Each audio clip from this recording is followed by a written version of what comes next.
Hey there, it's Jazzy with Black Digital Nomad and welcome back to my channel. Today's video is the beginning of a series on common myths about the digital nomad / expat lifestyle. And I thought of this because I was in a group and I saw this comment that I found rather interesting and it gave me an idea for a video. So these don't have to necessarily be quote unquote myths, but they can be opinions of others that are different than my experience as a digital nomad / expat. Sparked this video was someone said, and I quote, "I've never been a digital nomad, but I did 1 year sabbatical and lived on 3 continents, including about 18 countries in total, I believe that year. I don't really need to do that again, LOL. I enjoy having roots and being able to connect with people where I live. I feel like people who operate this way are running from themselves or others. Humans strive from living in community. You can't do that when you're constantly uprooting yourself, moving in between countries when you get bored there. You should never be bored when you have found your people." Okay? And I end quote. So, I found that rather interesting. One, she had an opinion on something that she has not really experienced. Now, a 1 year sabbatical is different from living your life as a digital nomad and also as an expat. And because she said that she was there for a year and she lived in 18 different countries or cities or visiting 18 countries and lived on 3 continents, that's a lot of moving around. And also when you're doing it short term, you may not have the intention to actually make connections with people because you may figure, well, I'm going home soon, this is temporary, I don't need to make connections with people. So I've been doing this journey for 4 years now. Well, it'll be 4 years next month. And I've done it as a solo traveler and also with a partner. So I have experienced both. So with that being said, I am all about community. I am a Gemini, and so I'm all about connecting people and curating events. I started a Sunday brunch in Da Nang, a Facebook group in Da Nang for brothers and sisters, and I created a community. I also was a part of other communities like the one in my apartment complex, which, guys, like in the time of need, having that community that you've built amongst your neighbors is like night and day, especially during a pandemic. Even though I am gone, I'm still part of the group, and seeing them reach out to each other and look out for each other, assist each other with getting money, food, resources during this pandemic has been absolutely amazing. So when someone says that it's impossible to build community while living abroad, I say that's false. And it's all about 1, your intention, 2, your personality.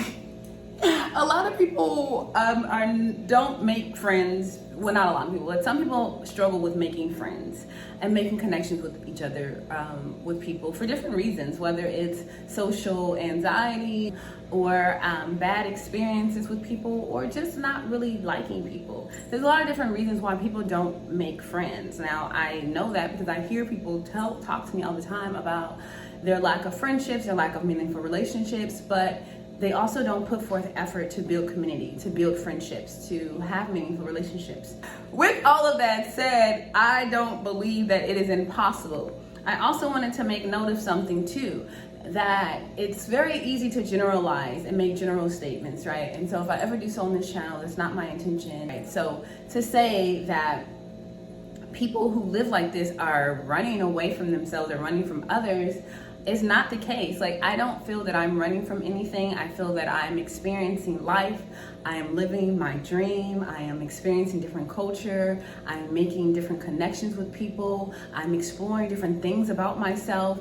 I am tapping into different passions and I'm learning myself. So with that, it's important for us to know that while this lifestyle is not for everyone, it's important for you to not allow other people's opinions of what you're doing in your life to hinder you from living your life bravely, boldly, fully, and freely. You know, now if I was to read something like this before I experience or had the experience myself, I would be like, oh my God, that's a great point.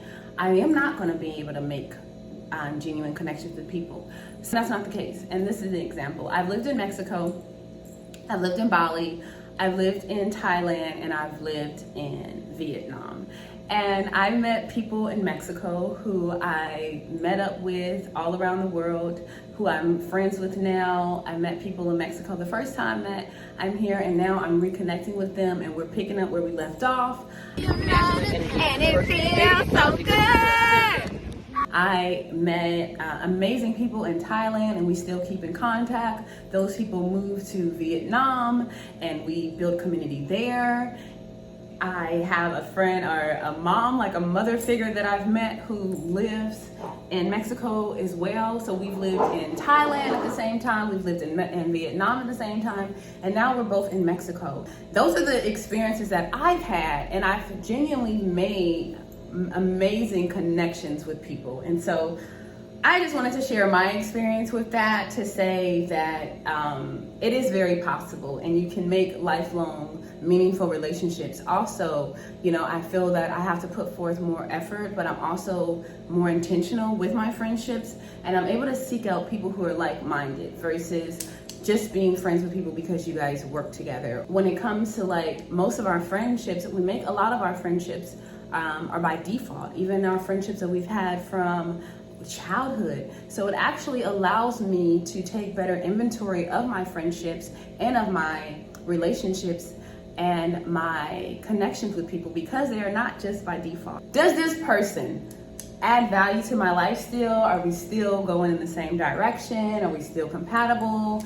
All of those things, versus just being like, oh, I'm friends with this person because we've lived in the same city our entire lives, and actually we don't even like each other, and we talk about each other behind each other's back.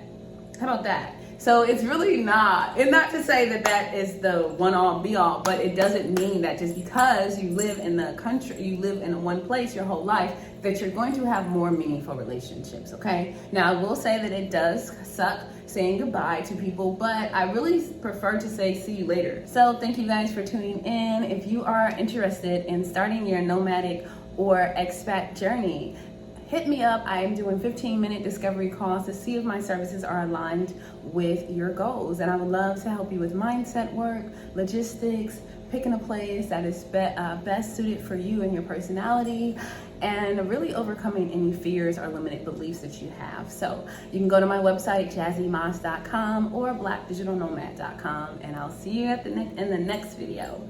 Peace.